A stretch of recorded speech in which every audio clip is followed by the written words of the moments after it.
नमस्ते दोस्तों। फिल्मी गलियारे के इस खास पॉडकास्ट में आपका स्वागत है। आज हम बात करने वाले हैं उस फिल्म की जिसका नाम सुनते ही रोंगटे खड़े हो जाते हैं। जी हाँ, हम बात कर रहे हैं धुरंधर 2 की।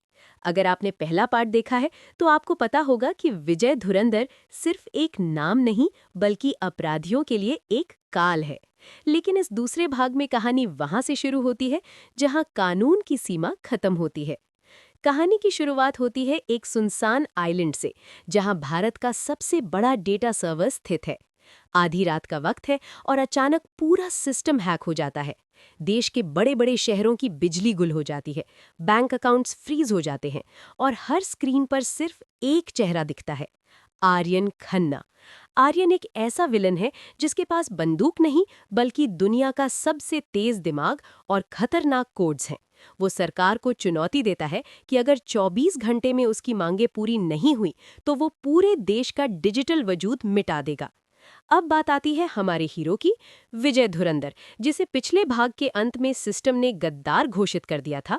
अब वो बैंकॉक की एक अंधेरी बस्ती में अपनी पहचान छुपा कर रह रहा है।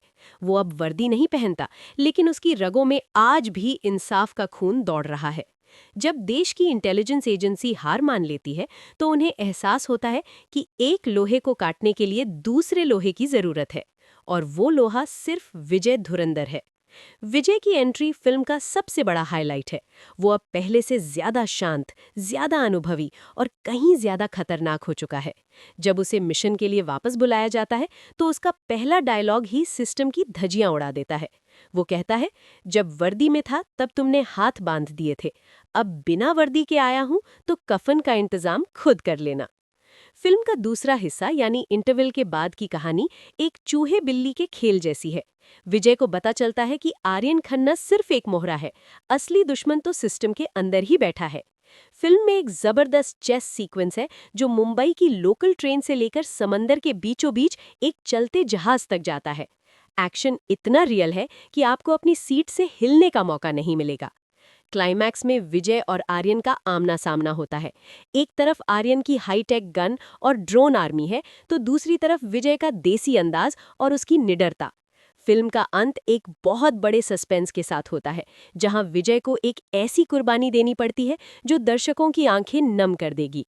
लेकिन क्या विजय आर्यन को रोक पाएगा? क्या वो चोरी हुआ डेटा वापस ला पाएगा? ये सब देखने लायक होगा। धुरंधर 2 सिर्फ एक एक्शन फिल्म नहीं है, बल्कि ये हमारे आज के डिजिटल युग के खतरों की एक झलक है। संगीत की बात करें तो बैकग्राउंड स्कोर इतना दमदार है कि हर पंच के साथ आपके दिल की धड़कन बढ़ जाएगी। तो दोस्तों, अगर आप सस्पेंस, थ्रिल और जबरदस्त डायलॉग्स के शौकीन हैं, तो धुरंधर 2 आपके लिए एक परफेक्ट ट्रीट होने वाली है। आपको क्या लगता है, क्या विजय धुरंधर इस बार भी अपनी जान पर खेलकर देश को बचा पाएगा? अपनी राय हमें जरूर बताएं। आज के पॉडकास्ट में इतना ही। मिलते हैं अगले धमाकेदार